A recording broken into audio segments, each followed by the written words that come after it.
Hello guys အားလုံးပဲမင်္ဂလာပါကျွန်တော်ရဲ့ channel လေးကနေပြန်လည်ကြိုဆိုလိုက်ပါတယ်ကျွန်တော်ကတော့ Marcus ပါ Okay ဒီနေ့ reading ကတော့ပေါ့ပပလေးနဲ့ပေါ့နော် entertain လေးဖြစ်စေချင်တော့လုပ်ပေးချင်တော့ကျွန်တော်ဒီနေ့future self စီကနေပြီးတော့ message လေးတောင်းပေးမယ်ပေါ့နော် future self ဆိုတာကရှင်းပြမယ်ဆိုရင်ကျွန်တော်တို့ရဲ့အနာဂတ်ကကျွန်တော်တို့ပေါ့နော်အနာဂတ်က Marcus ဆိုအနာဂတ်က collective သမားတွေပေါ့နော်အဲ့တော့ collective သမားတွေရဲ့နောက်ထပ်ပေါ့နော်3နှစ်ကနေ5နှစ်အတွင်းပေါ့နော်ဆိုတော့အဲ့ကာလမှာရှိတဲ့ future self ကလက်ရှိကိုပေါ့နော်လက်ရှိ collective သမားတွေကိုဘာတွေပြောချင်နေလဲပေါ့နော်ကျွန်တော်အဲ့ဒါလေးကြည့်ပေးချင်တယ်နော်ဆိုတော့ဒီနေ့ရွေးထားတဲ့ကတ်ကတော့ Rider Waite တက်ပဲရွေးထားရပေါ့နော် okay ဒါလေးကပေါ့ပါ reading လေးပဲဖြစ်တယ်အဓိကကတော့ကိုယ် motivation ပေးဖို့အတွက်ပေါ့နော်အဲ့တော့လက်ရှိကိုပို့ပြီးတော့စူးစမ်းခြင်းစိတ်တွေဖြစ်လာအောင်ပို့ပြီးတော့နော်ကောင်းကောင်းမွန်မွန်နေခြင်းစိတ်တွေဖြစ်လာအောင် motivation ပေးတဲ့အနေနဲ့ပဲကြည့်ပေးတဲ့ entertainment reading တစ်ခုပဲဖြစ်တယ်အဲ့တော့အများကြီး serious မထားပါနဲ့ general reading ဖြစ်တဲ့ကြောင့်မလို့အကုန်လုံးနဲ့ energy မကိုက်တာရှိရင်လည်းကျွန်တော်နားလေးပေးချပါလို့ပြောချင်ပါတယ်နော်တကယ် serious ဖြစ်တဲ့ relationship တွေ topic အကြောင်းတွေနော်မေးချင်တယ်ဆိုရင်တော့ကျွန်တော်မှာ personal reading လေးလက်ခံနေပါတယ်ဟုတ်ပါပြီအဲ့စားလိုက်ကြအောင်ပေါ့နော် collective သမားလေးတွေရဲ့အနာဂတ်ကလူအနာဂတ်က self ကဘာပြောချင်နေလဲဆိုတော့ okay ထွက်လာပြီ okay အိုးထွက်လာပြီအများကြီးပဲ okay test it yes definitely နော်ဒီမှာကျွန်တော်တို့ the strength လေးရလဲကြားရပေါ့နော် okay အဲ့တော့ကျွန်တော်တို့အစကျွန်တော်စိတ်ထဲမှာပေါ့နော်ပေါ်လာတဲ့ message တခုရှိရဲတစ်ခါတလေနိုင်မယ်တစ်ခါတလေရှုံးမယ်ပေါ့နော်သူအဲ့လိုပြောတယ်အဲ့တော့ကိုကရဲ့အမြဲတမ်းအနိုင်နဲ့ပဲရင်ဆိုင်နေရမှာမဟုတ်ဘူးပေါ့နော်တစ်ခါတည်းမှာကိုဒါနောက်ကျော်ဓာတ်ထိုးသွားရဲ့အခြေအနေလေးရှိရဲကြုံရမယ်ပေါ့နော်တင်ငယ်ချင်းတွေကပဲဖြစ်ဖြစ်အပေါင်းအသင်းမိတ်ဆွေတွေဖြစ်ဖြစ်ကိုမမျှော်လင့်ထားတဲ့အခြေအနေတွေအဆုံးသက်တွေရှုံးတွေပေါ့နော်အဲ့ဒါတွေကလည်းကြုံရမယ်ဒါပေမဲ့တစ်ခါတလေကြမယ်လည်းကိုယ့်ဘက်ကအနိုင်ရတာမျိုးတွေရှိမယ်ပေါ့အဓိကတော့ကိုကမှန်ကန်နေအောင်နေဖို့အရင်အရေးကြီးပါတယ်တဲ့ဘယ်လိုမျိုးအခြေအနေမျိုးမှာပဲဖြစ်ဖြစ်ပေါ့နော်ကိုယ့်ဘက်ကသာမှန်ကန်နေမယ်ဆိုရင်ဒါကိုကဘယ်လိုအခက်အခဲမျိုးပဲဖြစ်ဖြစ်ဘယ်လိုအရှုံးမျိုးပဲဖြစ်ဖြစ်ရင်ဆိုင်နိုင်သွားမယ်တော့အဲ့လိုပြောပါတယ်နော်ပြီးတော့ strength ဆိုတဲ့အတိုင်းခက်ကလေးကိုကျွန်တော်ကြည့်တော့လေကိုယ်စိတ်ကိုနိုင်အောင်ထိမ့်မှုအတွက်သူအကြံပေးရဗျဒီလားကိုကတဲ့ဒီကိုယ့်ရဲ့အနာဂတ်မှာပေါ့နော်ကိုကနောက်ထပ်9နှစ်မှာကိုကဘာဖြစ်နေပြီလဲဆိုတော့ကိုယ့်ရဲ့စိတ်ကိုကောင်းကောင်းထိန်းချောင်းနိုင်တဲ့သူတရားဖြစ်နေပါပြီတဲ့ဒါပေမဲ့လူဆိုတဲ့တဘာဝဘဝမှာလူဖြစ်လာပြီဆိုတဲ့ဟိုကအရှုံးတွေအနိုင်တွေပျော်စရာတွေဝမ်းနည်းစရာတွေဒါပေါ့ဒုက္ခနဲ့ဒုက္ခကအမြဲတမ်းအဲ့လိုတွဲဖက်ပြီးတော့ခံစားနေကြရတာချင်းဖြစ်တယ်ပေါ့နော်ဆိုတော့အဲ့တော့အမြဲတမ်းပျော်နေရရတော့မရှိဘူးအမြဲတမ်းဝမ်းနေနေရရလို့လည်းမရှိဘူးခက်ခဲတွေကိုလည်းရင်ဆိုင်ရမယ်ပျော်စရာကောင်းတဲ့ပေါ်ပါတဲ့အခြေအနေတွေလည်းကြုံရမယ်ရင်ဆိုင်ရမယ်ပေါ့နော်အဲ့တော့အခြေအနေတွေအားလုံးကိုသင်ကကောင်းကောင်းထိန်းချုပ်နိုင်သွားပြီကောင်းကောင်းကိုပေါ့နော်စိတ်ကိုဒါကတော့ကိုယ်စိတ်လိုပဲကျွန်တော်မြင်တယ်ကိုယ်စိတ်ကိုကောင်းကောင်းထိန်းချောင်းနိုင်တယ်ဆိုရင်ကိုယ့်ရဲ့ဒီအရိုင်းဆန်တဲ့စိတ်ကလေးကလည်းနေသွားမယ်ပို့ပြီးတော့လည်းယဉ်ကျေးလာမယ်ပို့ပြီးတော့လည်းတိမ်မွေ့လာမယ်ပေါ့နော်အဲ့တော့နောက်တစ်ခုကကျတော့ strength ဆိုတာကတော့ခွန်အားကိုပြောတာပေါ့နော်ခွန်အားဆိုပေမဲ့ကျွန်တော်တို့ကတခါကြီးကျတော့လေအပြင်ပိုင်းကနော် physics ပဲမဟုတ်ဘူးဒီကျွန်တော်တို့အတွင်းစိတ်ထဲမှာလေခွန်အားကြီးလိုအပ်တယ်နော်တကယ်တမ်းဝမ်းနည်းစရာတွေစိတ်ထိခိုက်စရာတွေကြုံလာတဲ့အခါမှာကျွန်တော်တို့ inner strength မရှိဘူးဆိုရင်စိတ်ထဲမှာတန်မာတဲ့စိတ်သက်ခွန်အားမရှိဘူးဆိုရင်လည်းကျွန်တော်တို့ကအရှုံးနဲ့ရင်ဆိုင်ရရင်တခါတည်းကြေကွဲသွားမှာပေါ့နော်ဆိုတော့အဲ့အတွက်လေကိုကကောင်းကောင်းလေးထိန်းချုပ်နိုင်သွားပြီပြောရမယ်ဆိုရင်တင်စိတ်ပိုင်းဆိုင်ရာမှာအများကြီးရင့်ကျက်လာဖို့မြင်ပါတယ်ဘာလို့လဲဆိုတော့ဘဝကလည်းတင့်အတွက်ပေါ့နော်ခက်ခဲတွေရောပြောစရာတွေရောအနိုင်တွေရောရှုံးတွေရောအကုန်လုံးကိုတင့်ခံစားစေရသင်ခန်းစာတွေတည်ယူစေရလို့တော့မြင်ရတယ်ပေါ့နော်အဲ့တော့နောက်9နှစ်မှာလေတင်ဆရာကြီးဖြစ်နေပြီပေါ့နော်လို့လေးတွေ့ရတယ်ပြီးတော့ Ace of Pentacles အဲ့တော့တင်အလုပ်တွေပါရနေပြီလက်ရှိမှာအလုပ်မရှိဘူးဒါမှမဟုတ်လေပညာရေးပဲအခုချိန်မှာစူးစမ်းနေရသေးရဆိုရင်တော့နောက်9နှစ်မှာတော့တင်လက်ထဲမှာငွေကြီးရအဆင်ပြေတဲ့အလုပ်တစ်ခုကိုလက်ဝဲပန်းဆိုင်နေပြီးတင်အလုပ်တစ်ခုကိုစူးစမ်းပြီးတော့လုပ်နေပြီအဲ့လိုမျိုးတွေ့ရတယ်ပေါ့နော်Okay တချို့တွေအတွက်ကတော့လေနောက်9နှစ်တောင်မကြာတော့ဒီတစ်နှစ်နှစ်နှစ်လောက်အတွင်းမှာပဲဒါကိုယ့်အတွက်နော်ငွေကြီးအရန်အဆင်ပြေအလုပ်တစ်ခုရရှိရမယ်လို့လည်းမြင်နေရတယ်ပေါ့နော် Okayတခုရှိတာကအခုလက်ရှိမှာပေါ့နော်ကို့အနားမှာရှိနေတဲ့တငယ်ချင်းတို့မိတ်ဆွေတို့เนาะဒါမှမဟုတ်လဲဟိုအပေါင်းအသင်းတွေဆွေမျိုးတွေเนาะအဲ့ဒါတွေကကို့အနားမှာတော့နောက်ထပ်9နှစ်မှာတော့ရှိချင်မှရှိပေးနိုင်တော့မယ်တဲ့ကောင်းလို့လည်းဖြစ်နိုင်တယ်တခါကျတော့လည်းစိုးတဲ့အတွက်ကြောင့်မလို့ကို့ဘာတွေမှာမရှိသင့်တော့လို့ထွက်သွားတာမျိုးတွေလည်းဖြစ်နိုင်တယ်ပေါ့အဲ့တော့လူတွေအားလုံးကမမြဲဘူးအရာအားလုံးကမမြဲဘူးဆိုတော့လက်ခံနိုင်ဖို့အတွက်လည်းသင်ယူရမယ်လို့မြင်ရတယ်เนาะဆိုတော့သင်ခန်းစာတွေကတော့အများကြီးပါပဲကြည့်အောင်သင်တို့ရဲ့အနာဂတ်က future self ကသင်တို့ကိုလက်ရှိဘာပြောချင်နေမလဲ yes နော်အဲ့လိုအခက်ခဲအများကြီးကြော်ဖြတ်ပြီးတော့မှပျော်ရွှင်မှုစစ်မှန်ကိုရမှာအဲ့အချိန်မှာရတဲ့ပျော်ရွှင်မှုကပို့ပြီးတော့ရရှိခံနေပို့ပြီးတော့လေပျော်ရတယ်ပေါ့နော်ပုံမှန်ချင်းတွေထက်ဆိုင်เนาะအဲ့တော့ဟိုကိစ္စဝိစ္စတွေခက်ခဲတွေအားလုံးကြော်ဖြတ်ပြီးတော့เนาะတေချာလှုပ်ပြီးတော့မှရသွားတဲ့အောင်မြင်မှုပျော်ရွှင်မှုပြီးဆုံးမှုပေါ့နော်ဆိုတော့အဲ့အရာတွေကပို့ပြီးတော့တဲ့ရရှိလဲခံတယ်လို့ပို့ပြီးတော့လည်းအဆင်ပြေရပေါ့နော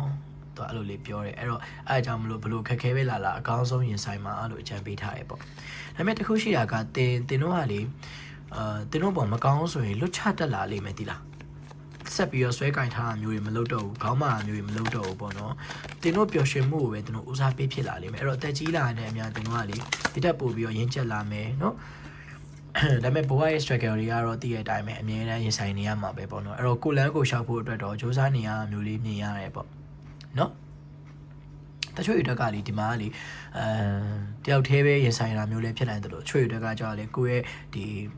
partner နဲ့အတူတူရင်ဆိုင်ရတာမျိုးတွေလည်းခံစားရရပေါ့နော်ကတ်ကိုကြည့်ရင်တော့တယောက်တည်းလို့မြင်ပေမဲ့ကျွန်တော်စိတ်ထဲမှာလို့ partner နဲ့အတူတူဟိုရင်ဆိုင်ရရဆိုဟာမျိုးလေးတွေ့ရတယ်အဲ့တော့အကယ်၍ဒါနောက်9နှစ်အတွင်းမှာလက်ထပ်ဖို့ရည်ရွယ်ထားတဲ့သူတွေအတွက်ကလည်းလက်ထပ်ပြီးသွားရင်ဒါကိုယ့်ရဲ့အိမ်တော်ရေးအတွက်ကိုကဥဆောင်ပြီးတော့ပေါ့နော်ဒါကိုယ်မှာအိမ်တော်ပဲရှိလာပြီဆိုရင်ကိုကဥဆောင်ပြီးတော့ခက်ခဲတွေကိုရင်ဆိုင်ရတာမျိုးတွေတော့ဖြစ်တတ်တယ်เนาะအဲ့တော့တာဝန်တွေများတာဝိတရားတွေများတာเนาะခက်ခဲတွေလည်းအရင်ရင်ဆိုင်ရတာမျိုးတွေတော့ရှိတတ်ပါတယ်ဒါပေမဲ့လည်းလက်မလျှော့သွားပဲနဲ့အကောင်းဆုံးသွားမယ်ဆိုရင်တော့ဒါကိုယ့်ရဲ့ဘဝရဲ့ရှင်သန်ရည်တည်ရတဲ့ရည်ရွယ်ချက်ကိုလည်းကောင်းကောင်းလေးဖြစ်မြောက်အောင်လုပ်နိုင်လိမ့်မယ်လို့မြင်ရတယ်ပေါ့နော်အဓိကတော့စိတ်ကတွေးဝေမနေဖို့အရေးကြီးပါတယ်နော်ရှင်းချက်တဲ့စိတ်ဆိုတာကလေပြတ်သားစွာရေးချယ်ခြင်းပြတ်သားစွာဆုံးဖြတ်နိုင်ခြင်းလို့တော့ကျွန်တော်မြင်တယ်ပေါ့နော်ဒါကျွန်တော်ရဲ့ရင်းချက်မှုအပေါ်ထားတဲ့အတွေးခေါ်ပေါ့နော်ဟောဆိုတော့ကျွန်တော်တို့မပြတ်မသားလုပ်နေရတဲ့အမြเนาะအတွေးတွေကလည်းရှုပ်ထွေးလာပြီးတော့အဖြေမှန်တွေကျွန်တော်တို့ရဲ့ဘဝရဲ့စစ်မှန်တဲ့အတိတ်ပဲအရသာအနှစ်သာရကိုကျွန်တော်သိမှာမဟုတ်ဘူးเนาะအဲကြောင့်မလို့Three of Pentacles เนาะအဲ့တော့ပိုကောင်းတဲ့သင်ငယ်ချင်းတွေလည်းရလာမယ်အလုပ်တွေအားဖြင့်ဆိုရင်တော့ partnership လုပ်ငန်းတွေ corporation လုပ်ငန်းတွေရအားကောင်းပါတယ် entrepreneurship ဆိုတာထက်ဆိုင်ကျွန်တော်ကsole proprietorship လို့ပုံစံမျိုးထက်ဆိုင်ပေါ့နော်ကိုကသူများအလုပ်ကိုဝင်ကြွားရတာမျိုးတွေဒါမှမဟုတ်လေသူများတွေကကိုယ်အရင်အားကိုးတာမျိုးတွေတော့ဖြစ်လာနိုင်တယ်အဲ့တော့အတင်းအဖွဲ့အိမ်နဲ့လုပ်ရတဲ့လုပ်ငန်းတွေရအားကောင်းပါတယ်အဲ့တော့ဒါနောက်3နှစ်လောက်အတွင်းမှာတော်တော်လေးအကောင့်ထဲပေါ်လာနိုင်တယ်လို့မြင်ရတယ်ပေါ့အကယ်၍တင်တို့က group work နဲ့အလုပ်လုပ်ရတာကြိုက်တယ်ဆိုရင်တော့တင်တို့ဘဝမှာသူများရင်းနဲ့အလုပ်လုပ်နေရတာပုံများရပေါ့နော်ဒါကတော့အလုပ်ကင်ပိုင်းအရာငွေကြေးပိုင်းရဆိုတော့သူများရင်းနဲ့ပတ်သက်ရပေမဲ့အခြားသောဘဝရဲ့ခက်ခဲတွေကိုကြတော့ကိုကဥဆောင်ပြီးတော့ရင်ဆိုင်ဖြစ်ရှင်းရတာမျိုးတွေတော့ရှိတတ်ပါတယ်တဲ့နော်ငွေကြေးအဖြစ်လည်းအရန်ကြီးတော့လုံးဝမှကြီးတက်ချမ်းသာသွားရဲဆိုရင်ဟာမျိုးတော့မဟုတ်သေးဘူးဒါပေမဲ့လေကိုယ့်အနေကိုသုံးနိုင်ဆွဲနိုင်တဲ့အနေထားလို့တော့ပြောလို့ရတယ်တို့ပေမဲ့လေဒါမလိုအပ်တာတွေမကုံဖို့เนาะမလိုအပ်တဲ့နေရာမှာပတ်စံတွေမသုံးမိဖို့အတွက်တော့ကိုယ်စိတ်ကိုဒါတော့တစ်ခါကြောက်လေကိုယ်စိတ်နဲ့ကိုရင်ဆိုင်နေရတာလွန်ဆွဲနေရတာမျိုးအဲ့လိုမျိုးလည်းဖြစ်နိုင်ခြေရှိပါတယ်เนาะ strength ကလည်းပထမဆုံးကတ်အနေနဲ့ major energy အနေနဲ့ကြာလာတော့ဗောနော်ကိုစိတ်ကိုနိုင်အောင်ထိန်းနိုင်လေကိုကဘဝမှာနေရတာအဆင်ပြေလေးပဲဗောနော်ကိုကစိတ်ကိုအလိုလိုက်မယ်ဆိုရင်တော့အဆင်မပြေဘူးနော်တော်လိုလေးပြောတာပါကက်ကစီလေးလွဲလေးဖြစ်နေ okay အဲ့တော့နောက်ဆုံး major final message လေးတောင်းလိုက်မယ်ဗောနော်တင်တွင်9နှစ်တာအတွင်းတင်တွင် future self final message ကနေကြကြယူလိုက်မယ် yes definitely ပြောမယ်ချက်ခဏလေးပြင်ပြောမယ်Pharaoh Pentacles နဲ့ The Lover step ဟုတ်ပြီအဲ့တော့ခက်ခဲနဲ့ရထားတဲ့ချစ်သူလေးတယောက်ကိုတော့တွေ့ရမယ်လို့ပြောထားတယ်เนาะ Okay ကျွန်တော်ကလေအခြေကြပါမလားလို့စိတ်ပူနေတာဘာလို့လဲဆိုတော့ future self လေเนาะနောက်9နှစ်အတွင်းမှာသင်တို့ရဲ့အခြေဘယ်လိုဖြစ်နေမလဲဆိုတာလူတိုင်းကသိချင်ပါပဲเนาะအခက်ခဲရတော့များတယ်เนาะအဲ့တော့ကိုချေရတဲ့သူပိုင်ဆိုင်ဖို့အတွက်ကလည်းအခြေမှာလွယ်ကူနဲ့ပိုင်ဆိုင်ရမှာမျိုးတော့မဟုတ်ဘူးပေါ့เนาะအဲ့တော့ဒီမှာမြင်ရတဲ့လောက်ကကြတော့701 ကိုလည်းတွေ့ထားတယ်ပြီးတော့ Fire Source Fire Pentacles ပေါ့နော်အဓိကတော့အဲ့လိုကိုချစ်တဲ့သူဗန်ဆိုင်ရဖို့အတွက်ကိုလည်းတော်တော်လေးကြိုးပမ်းရတာမျိုးလေးဖြစ်နိုင်တယ်ကိုယ့်ဘက်ကစပြီး action ယူရတာမျိုးတွေတို့ကိုယ့်ဘက်ကဥဆောင်ပြီးတော့နော်ခက်ခဲတွေရင်ဆိုင်ဖြေရှင်းရတာမျိုးတွေအဲ့လိုမျိုးတွေလည်းရှိလာတတ်ပါတယ်ဒါပေမဲ့လည်း The Lover ဆေးရဲပါထားတယ်ပြီးတော့တကယ်ကိုစစ်မှန်တဲ့ကိုယ့်ရဲ့ soul mate လို့လူမျိုးနဲ့စုံစည်းရဖို့မြင်တယ်ပေါ့နော်ပြီးတော့10 of cups ကြီးကလည်းအောက်ဆုံးမှာကြားထားတယ်ပေါ့သူက3 of cups 10 of cups เนาะအဲ့တော့အခက်အခဲကြီးကြားရနေမှာနောက်ဆုံး2ယောက်အတွက်ကအောင်မြင်ခြင်းတွေเนาะဟိုပျော်ရွှင်ခြင်းတွေရရှိလိမ့်မယ်လို့လည်းပြောတယ်အဲ့တော့2ယောက်ကပေါင်းစုံစည်းဖို့အတွက်လည်းဒါဘေးမှာအကူအညီပေးမဲ့သူတွေလည်းရှိတယ်လို့တခါကြောက်လည်းအခက်အခဲလေးတွေလည်းရှိတတ်ပါတယ်လို့ဒီမှာပြထားတယ်เนาะအဲ့တော့ ဒါthe level ကိုကြည့်ရခါမှာကျွန်တော်စိတ်ထဲခံစားရတာကတပိုင်း masculine နဲ့တပိုင်း feminine ပေါ့နော် gender ကအဓိကမဟုတ်ဘူးကိုကယောက်ျားဖြစ်လို့မိန်းမနဲ့ပဲဆောင်ရမယ်အဲ့လိုမျိုးတော့လည်းမဟုတ်ဘူးเนาะအဲ့တော့ကိုယ့်ရဲ့ gender specific တော့ဒီမှာကျွန်တော်မပြောဘူးအဲ့တော့ကိုကြိုက်တဲ့ channel ကိုသဘောကျတဲ့ channel ကိုချစ်ခွင့်ရှိရပေါ့နော်ဒီမှာအဓိကပြောချင်တာကကြတော့တဲ့ငွေကြေးအခက်ခဲမိသားစုနဲ့ပတ်သက်တဲ့ဒီငွေကြေးပိုင်းဆိုင်ရာအခက်ခဲတွေเนาะဒါမှမဟုတ်လေကိုယ့်လမ်းကိုရှောင်နိုင်ဖို့မိသားစုဘဝတစ်ခုသွားနိုင်ဖို့เนาะကိုချစ်တဲ့သူနဲ့ပေါင်းနိုင်ဖို့အဲ့လိုမျိုးလေးတော်တော်လေးစူးစမ်းရတာမျိုးတွေဖြစ်နိုင်တယ်ဒါမှမဟုတ်နှစ်ယောက်ကအနေဝေးတာမျိုးတွေလည်းဖြစ်နိုင်တယ်နော်နေဝေးရတာလမ်းဆွဲရတာမျိုးအထီးကျန်တဲ့ခံစားချက်တွေလည်းမြင်ရတယ်ပေါ့အဲ့တော့လွယ်ကူကူနဲ့တော့မဖြစ်ဘူးနေရာတိုင်းမှာတော့ခက်ခဲတွေတော့အများများတယ်ပေါ့နော်ဒါတင်တို့ရဲ့ဘဝမှာကအဲ့တော့ future မှာလည်းများတော့များတယ်ဒါပေမဲ့နောက်9နှစ်မှာတော့နှစ်ယောက်ကြားထဲမှာပေါ့နော်တကယ်ကိုပျော်စရာကောင်းတဲ့ life လေးတစ်ခုရနေပြီအဲ့တော့ချွေတွေကကြောက်လေလက်ရှိလူနဲ့ပဲဆက်သွားရတာမျိုးလေးဖြစ်နိုင်တယ်လို့ချွေတွေကကြောက်လေကိုယ့်အတွက်တကယ်စိုးမိတ်လူမျိုးနောက်9နှစ်အတွင်းမှာတွေ့ရတတ်ပါတယ်နော်ဒါပေမဲ့မတွေးခင်လေးမှာတော့ကိုယ့်ရဲ့ဘဝအတွက်တခြားလေးရုန်းကန်စူးစမ်းရတာမျိုးလေးတော့ရှိတတ်ပါတယ်လို့ဒီမှာပြထားတယ်နော်အဓိကတော့ကိုယ်စိတ်ကိုနိုင်ဖို့ပါပဲ strength က major theme မှာကြားထားရဆိုတော့ကိုယ်စိတ်ကိုထိန်းချုပ်နိုင်ဖို့အတွက်ကအရင်ရေးကြည့်တယ်ပြီးတော့အချို့တွေကကြောက်လေအမှုခင်းကိစ္စတွေနဲ့ပတ်သက်ပြီးတော့ဆိုရင်ပေါ့နော်ကိုယ့်ဘက်ကမှန်ရင်တော့အနိုင်ရမယ်ကိုယ့်ဘက်ကရှုံးရင်တော့ဒါအရှုံးပဲရမယ်ပြောရမလို့ဆိုကိုယ့်ဘက်ကလှုပ်ထားတဲ့လှုပ်ရဲ့အတိုင်းပြန်ရမယ်ပေါ့နော်ကိုယ့်ဘက်ကသူများရဲ့ပေါ်ကောင်းပေးထားရဆိုရင်ကောင်းချင်းရဲ့အကျိုးခံစားမှုကိုရရှိမယ်ကိုယ့်ဘက်ကသူများရဲ့ပေါ်မှာမကောင်းထားဖို့ယုံမှထားရဆိုရင်ကိုယ့်ရဲ့ယုံမှမှုရဲ့အကျိုးဆက်ကိုပြန်ရမယ်ပေါ့နော်အဲ့ဒါကတော့ကံကိန်းအကျိုးလို့တော့ပြောလို့ရတယ်နော်ဘဝမှာဘယ်အောင်မလို့လည်းနေမရတတ်ဘူးသူများရဲ့နှစစူးစမ်းရတယ်သူများရဲ့ပို့ပြီးတော့စူးစမ်းပြီးတော့အလုပ်လုပ်ရတတ်တယ်ပေါ့နော်အဲ့အကန့်လေးရောရှိတတ်တယ်ဒါပေမဲ့လည်းအောင်မြင်တဲ့အခါမှာလည်းသူများရဲ့နှစပို့ပြီးတော့အောင်မြင်တာမျိုးလေးတွေ့ရတယ်နော်ဘလို့ပဲဖြစ်အခြေမှာဆိုလည်းအခက်အခဲအများကြီးကြုံတတ်ပေမဲ့တကယ်ပေါင်းစည်းသွားတဲ့အခါကျရင်ဘယ်သူမှဝင်ပြီးတော့ဖြတ်လို့မရတဲ့နော်ဒီလောကကြီးက universe ကလုံးဝကောင်းချီးပေးရတဲ့ချစ်သူတွေဖြစ်နေစုံစည်းရမယ်လို့လည်းသူပြောတယ်เนาะအဲ့တော့စိတ်မပူနဲ့ပေါ့နော် right person နဲ့စုံစည်းမှာပါဒါပေမဲ့အဲ့မစုံစည်းခင်ကာလလေးမှာတော့အခက်အခဲလေးတွေတော့ရှိတတ်တာပေါ့နော်ဒါမှမဟုတ်ကိုကသင်ခန်းစာတွေယူရတာမျိုးတွေတော့เนาะအခြေမှာတောက်လျှောက်ပေါ့နော်အဲ့တော့အဲ့လိုမျိုးလေးတော့ရှိတတ်တဲ့အကယ်၍ကိုယ့်ရဲ့ partner နဲ့စုံရရင်တောင်မှကွာနည်းနည်းလေးတော့ဟိုမိသားစုပိုင်းဆိုင်ရာအခက်အခဲတွေတော့ဒါမှမဟုတ်သူနဲ့ကိုယ်နဲ့ background မတူတာ nature မတူတာပုံစံမတူတာเนาะရှင်သန်လာတဲ့ background တွေမတူကြတာပြီးတော့ဘဝပေါ်ယူဆပုံတွေမတူကြတာချိုးကြလဲဘာသာမတူတာချိုးကြလဲ nature မတူတာချိုးကြ religion မတူတာအထိပါဖြစ်နိုင်တယ်ချိုးကြလဲဘာသာမတူတာအပြင်ဟိုပေါ့နော်နေရ data ဝေးတာ long distance ဖြစ်တာမျိုးတွေလည်းတွေ့ရတတ်ပါတယ်ဒါပေမဲ့လည်းတကယ်ချစ်တယ်ဆိုရင်တော့စူးစမ်းပန်းစားတဲ့နှစ်ယောက်ကနီးစပ်အောင်စူးစမ်းကြမယ့်ပုံစံမျိုးလေးလည်းမြင်ရတယ်ပေါ့နော် okay အဲ့တော့ကျွန်တော်တို့ tarot session လေးကတော့ပြီးသွားပြီကျွန်တော် oracle session လေးသွားကြမယ်ပေါ့နော် oracle card တွေရောကတည်းကနေတစ်ဆက်သင်တို့ရဲ့ future self ကသင်တို့ဘာတွေအကြံပေးခြင်းတွေလဲဘယ်လို motivation တွေပေးခြင်းတွေလဲဆိုတော့အကြည့်ကြည့်အောင်ပေါ့နော်ဒါလေးက entertainment purpose only ဆိုတဲ့အခါကျတော့ဒါစိတ်တွေပိုင်းညစ်နေတဲ့အခါပင်ပန်းနေတဲ့အခါမျိုးတွေမှာကြည့်လို့ရပါတယ်เนาะဒါ motivation ပြန်ယူတဲ့အနေနဲ့ပေါ့နော် okay သင်တို့ future self ကသင်တို့ဘာပြောချင်နေမလဲ okay let's see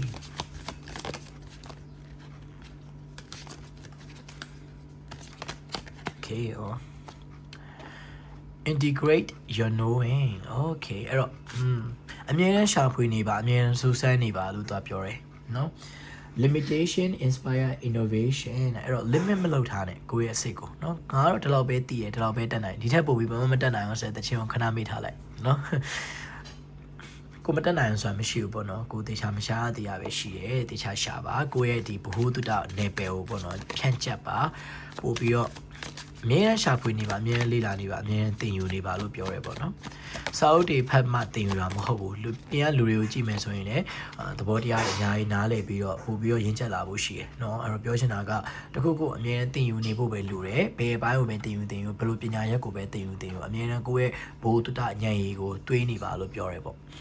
get back to elemental ဟုတ်ပြီအဲ့တော့ပထဝီတွေဆိုအာဘောဟာရော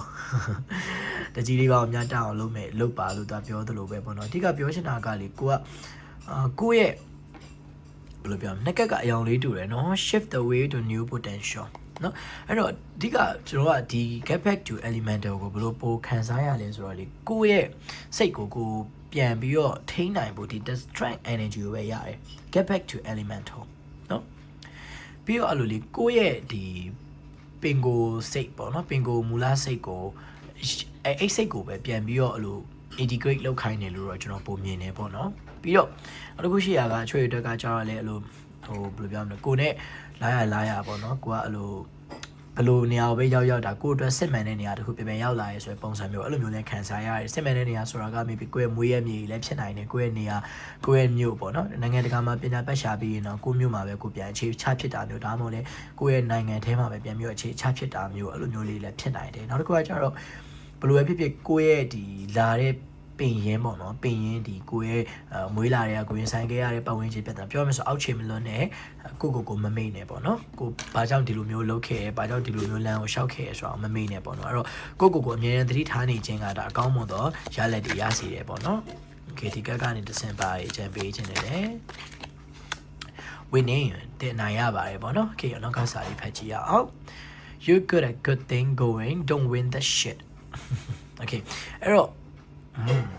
့နော်အဲ့တော့ကိုယ့်ရဲ့ကောင်းတဲ့စိတ်ကလေးတွေကိုယ့်ရဲ့ကောင်းတဲ့အရာလေးတွေအဲ့ဒါလေးရှင်ထိန်းထားမကိုကတော်တဲ့အရာလေးရှိရပေါ့ဥမာကိုကသူများရဲ့ထက်ထူးချွန်တဲ့နေရာလေးရှိရ maybe ကိုကရေကူးတော်တာမျိုးလေးတွေဒါမှမဟုတ်သူများရဲ့မလုံနိုင်တဲ့နေရာတွေမှာတင်ထူးချွန်ပြောင်မြောက်လုံနိုင်နေဆိုတော့ talent ပေါ့နော် talent လေးတွေရှိတယ် uniqueness လေးရှိတယ်ဆိုတော့အဲ့ဒါလေးတွေကိုဆက်ပြီးတော့ထိမ့်သိမ်းထားပါအဲ့ဒါလေးတွေကိုပို့ပြီးတော့ကောင်းမွန်အောင်ပေါ့နော်ဒီမှာလေး integrate ကျော် knowing ဆိုတော့ကိုယ်မှာသိနေရတဲ့ပိုသိအောင်ကိုကျွမ်းကျင်နေတဲ့ဘာသာရဲ့နေရာတစ်ခုမှာပို့ပြီးတော့လေးနက်အောင်ပို့ပြီးတော့ net shine တဲ့ပညာရေးတွေကိုထပ်ပြီးတော့သင်ယူပါလို့အကြံပေးထားရပေါ့နော်Some good shit is about to happen ဒီမှာလေး good shit ဒီမှာလေး good shit လို့ပြောရတော့အဲ့တော့အရင်ကောင်းတဲ့အရာတွေတင်းပေါ်မှာဖြစ်လာမှာပါเนาะအဲ့တော့ဒီ9နှစ်အတွင်းမှာတင်းအတွက်လုံးဝပြောစရာကောင်းတဲ့အရာကြီးတွေပေါ့เนาะလုံးဝမတင်မထင်ထားတဲ့အရာကြီးတွေဖြစ်လာနိုင်တယ်ရှိရဲလို့ပြောထားတယ် Don't let your issues fuck it up Okay thank you အဲ့တော့တင်ရထိုက်တဲ့ဟာတွေကိုတင် issue တွေကဖြတ်ပြီးတော့เนาะတင်ကိုနှောက်ယှက်တာမျိုးပဲဖြစ်မခံပါနဲ့တဲ့ပြောချင်တာကကွာတခုခုတွေးပြီးတော့ကြောက်ပြီးတော့ပူပယ်မနေမဲနဲ့လှုပ်ရှားရှိအောင်လုပ်ပြလိုက်ပေါ့နော်ပြီးတော့အဲ့အရာရဲ့အကျိုးဆက်ကိုခံစားပြစ်လိုက်ဆိုရဟာမျိုးပေါ့နော်အဲ့လိုမျိုးလေးတွေ့ရတယ်တဲ့လားတောက်ကြည့်လိုက် my take a shot တစ်ခွက်လောက်တောက်ကြည့်လိုက်မိုးရင်မတောင်းနဲ့တော့နှစ်ခွက်လောက်တောက်ကြည့်လိုက်အစင်ပြေမှဆက်တော့အဲ့လိုမျိုးပြောတာတခုခုလုပ်ကြည့်လိုက်အစင်မပြေဆက်မလုံးနဲ့တော့ဘာဖြစ်လှုပ်တော့လှုပ်ကြည့်လိုက်ဆိုတဲ့ဟာမျိုးပေါ့နော်အဲ့တော့ကြိုပြီးတော့ကြောက်မနေနဲ့ပြီးတော့ကိုအရင်ကဖြစ်ခဲ့တဲ့ဟာတိုင်းထပ်ပြီးတော့ဖြစ်မယ်လို့ဆိုပြီးတော့လည်းမတွေးနဲ့ issue ဆိုတာကကျွန်တော်များသောအဖြစ်ကလေဒီ past ကအခြေအနေတွေကနေလာတယ်လို့တော့မြင်တယ်သိလားအဲ့တော့အတိတ်ကကိုမှားခဲ့တဲ့အမားတွေကိုလုပ်ခဲ့မိတဲ့အဖြစ်တွေအဲ့ဒါတွေကနေပြီးတော့ issue တွေဖြစ်လာတယ်လို့မြင်တယ်အဲ့ဒီ issue တွေကိုကိုယ့်ဘက်ကနေပြီးတော့အဆင်ပြေခြင်းနဲ့ဆိုရင်ဒီ issue တွေကိုလွတ်ချပြီးတော့အကုန်လုံးလှုပ်ရဲကန်ရဲရှိဖို့လိုတယ်ဘာမဆိုရင်ဆိုင်ရဲဖို့လိုတယ်ပေါ့နော်7 of Wands က defense mechanism များနေတဲ့ vibe ကိုလည်းတွေ့ရတယ်ဒီလားနော်တခုခုကြောက်လို့ comfort zone ကနေပြီးတော့ရုန်းကန်နေရမျိုးတွေလည်းတွေ့ရတယ်အဲ့တော့ comfort zone ကိုတော့မဝင်မိသွားအောင်တော့ကိုယ့်ကို queue side ပေါ့နော်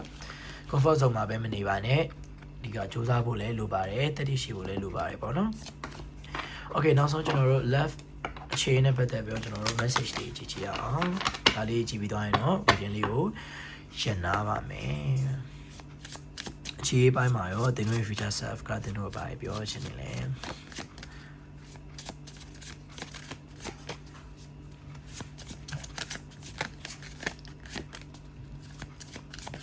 Okay commitment ဟုတ်ပြီအဲ့တော့ commitment ဆိုတာကတော့ဒါဒီအတိုင်းပဲအခြေမှာဂရီကိုဝတ်တွေ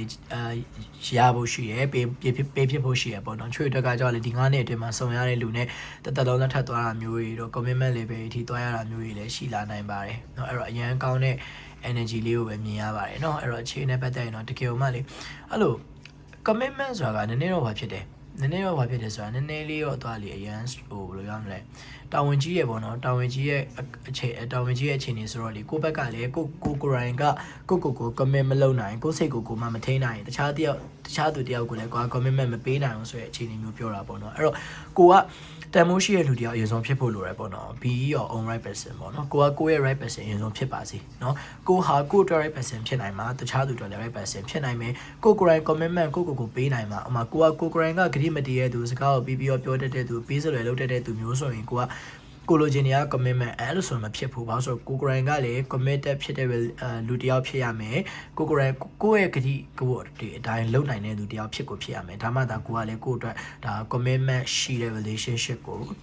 လိုပြောမလဲ attract လုပ်နိုင်မယ်ပေါ့နော်ကိုပါရဆက်ခွန်နိုင်မယ်ဒါမှမဟုတ်ကိုကလည်းသူများကိုပေးနိုင်မယ်ပေါ့နော်အဲ့ဒါကတော့ယောက်ျားလေးတွေအတွက်တော့ပို့ပြီးတော့လိုအပ်တယ်လို့ကျွန်တော်ကိုခံစားရတယ်မယောက်ျားမိန်းမတော့အဲ့လိုတော့မရှိပါဘူးလေအဓိကပြောချင်တာက ခါတေကြောက်ကိုကသူများစီကရမယ်ဟာသူများစီကတောင်းနေရဟာပဲကိုကအာရုံစိုက်မိရအောင်နော်ကိုဘက်ကဘာတွေပေးနေမိလဲကိုဘက်ကဘာတွေလိုအပ်နေလဲဆိုတော့အချို့တွေကမကြည့်တတ်ကြအောင်နော်ဆိုတော့အဲ့လေးပါအဲ့တော့ပြောချင်တာကကိုက commitment လိုချင်ရင်တော့ကိုကိုယ်တိုင်က committed ဖြစ်ဖို့လိုတယ်တဲ့နော်ကိုလိုချင်တဲ့ဟာအတိုင်းကိုလိုချင်တဲ့တန်ဖိုးပေါ့နော်ကိုလိုချင်တဲ့အရာရဲ့တန်ဖိုးအတိုင်းကိုကရှိနေမှာဖြစ်ပဲเนาะအဲ့တော့ကိုတန်ဖိုးမြင့်တင်ကြပါကို accurate လုပ်ကြပါเนาะဒီ9နှစ်အတွင်းမှာကိုကတကယ်မှเนาะလေးနက်ပြီးတော့ TG ရဲ့ရင်းချက်တဲ့လူတယောက်ဖြစ်အောင်နေပါလို့ပြောတယ် love တဲ့เนาะ yes အခုပဲကျွန်တော်အဲ့အကြောင်းရှင်းနေရပါတော့အချစ်เนาะကိုယ်တိုင်ကကိုမှမချစ်ဘူးဆိုရင်တခြားသူကလည်းကိုချစ်မှာမဟုတ်ဘူးကိုကလည်းတခြားသူကိုချစ်နီးချစ်ဟန်မှန်မှာမဟုတ်ဘူးပေါ့เนาะအဲ့တော့ကိုကလည်းစစ်မှန်တဲ့နီလန်းနဲ့ချစ်ချင်တယ်ဆိုရင်ကိုယ်တိုင်ကလည်းကိုစစ်မှန်တဲ့နီလန်းနဲ့အရင်ဆုံးချစ်ကြည့်ပါလို့အကြံပေးထားတယ်နော်အဲ့တော့အချစ်ဆိုတာကလေနေရာတိုင်းမှာဖြစ်နိုင်တယ်ဒီဘောနော်ဒဇိန်းနဲ့ချစ်မှအချစ်မဟုတ်ဘူးเนาะဒီမိသားစုနဲ့ချစ်တာလည်းအချစ်ပဲတကယ်ချင်းနဲ့ကိုယ်နဲ့ကြာမှရှိရဲ့အချစ်ကလည်းအချစ်ပဲပေါ့နော်အဲ့တော့အချစ်တွေကိုပို့ပြီးတော့ထိမ့်သိမ်းပါနော်ကိုကလည်းအချစ်တွေပေးပါကိုယ်တိုင်ကလည်းကိုအချစ်တွေပေးပါကိုယ်တိုင်ကလည်းအချစ်တွေပြန်ပြီးလက်ခံရရှိပါလို့လည်းအကြံပေးထားရပေါ့နော်အဲ့တော့နောက်ဆုံးတစ်ခါကြည့်အောင်အဓိကတော့အချစ်ရှိတဲ့ကဘာမှာပဲနေပါအရာအားလုံးကိုချစ်တဲ့မျက်စိလေးနဲ့ကြည့်ပါနော်အမုံမျက်စိလေးနဲ့မကြည့်ပါနဲ့ issue တွေနဲ့မကြည့်နဲ့နော် don't let your issue နော် fuck it up တဲ့နော် okay issue ကိုမေးပြလိုက် issue ကိုထိုးထလိုက် issue တွေနဲ့မကြည့်နဲ့ကွာအခြေမှာဆိုရင်လည်း issue တွေနဲ့ကြည့်ရပြဿနာအရန်ဆိုးတယ်နော် serendipity yes အစစ်အမှန်ငြိမ်းချမ်းခြင်းအစစ်အမှန်အေးချမ်းခြင်းဆိုတဲ့တဘာဝပေါ့အဲ့တော့အခြေမှာတော့သူကလေဒီမှာတော့နည်းနည်းတော့အဲ့လိုဘယ်လိုပြောမလဲခက်ခဲတဲ့နေရာခက်ခဲတဲ့အခြေsorry ခက်ခဲတဲ့ခြေနေလေးတော့ကြော်ဖြတ်ရတတ်ပါတယ်ဒါပေမဲ့လည်းအရန်မှလှပတဲ့ဒီတော့တောင်တန်းလေးကိုရောက်မှာပေါ့နော်ဒီဒေါ်ရန်လေးကိုရောက်မယ်ဒီလိုမျိုးတာယာနေတဲ့ခြေနေလေးရောက်ဖို့တက်ကတော့ကိုကနည်းနည်းလေးဒီအခက်ခဲလေးတော့ရင်ဆိုင်ရမျိုးရှိတတ်ပါတယ်သို့တော်လည်းဒီအခက်ခဲလေးတွေကဒါကိုကောင်းဖို့အတွက်ပိုဖြစ်လာတဲ့အတွက်ကြောင့်မလို့ကိုဘက်ကရင်ဆိုင်မှာနော်အခြေအတွက်ဆိုလည်းဒီလိုပဲနော်စစ်မှန်တဲ့စိတ်ထားပဲထားပါအဓိကတော့မြစ်တာနဲ့ချစ်တတ်ဖို့အတွက်တင်ယူပါနော်ကိုကရယူလိုခြင်းဆိုရယ်စိတ်နဲ့မချင်နဲ့ကိုကပေးဆက်လိုခြင်းဆိုရယ်စိတ်ကြီးနဲ့လည်းမချင်နဲ့ဒါပေမဲ့ပေးတယ်တော့ပေးလိုက်မြစ်တာဆိုတော့ကအ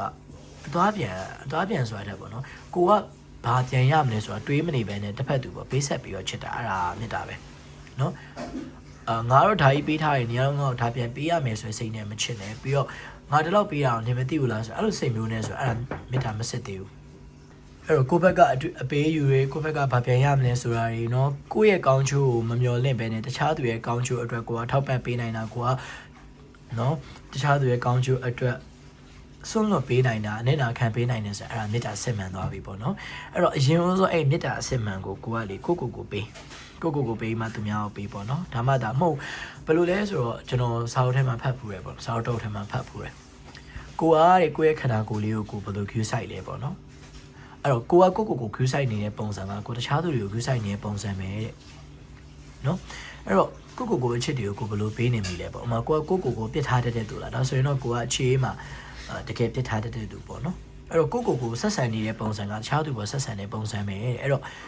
့ကိုစစ်မှန်တဲ့နည်းလမ်းနဲ့မချစ်နိုင်သေးတဲ့တွေကတော့ကိုတခြားသူပေါ်မှာစစ်မှန်တဲ့ချစ်နဲ့ချစ်နိုင်မှာမဟုတ်ဘူးအဲ့လိုမချစ်နိုင်ရင်တခြားသူစီကစစ်မှန်တဲ့ချစ်ကိုလည်းပြန်ရမှာမဟုတ်ဘူးဒါအချစ်ဆိုတာကကျွန်တော်ကချစ်သူရေးစားပဲမဟုတ်ဘူးအကုန်လုံးပြောတာပေါ့နော်ဘလို့ဆက်ဆက်ရေးမျိုးမှာပဲဖြစ်ကို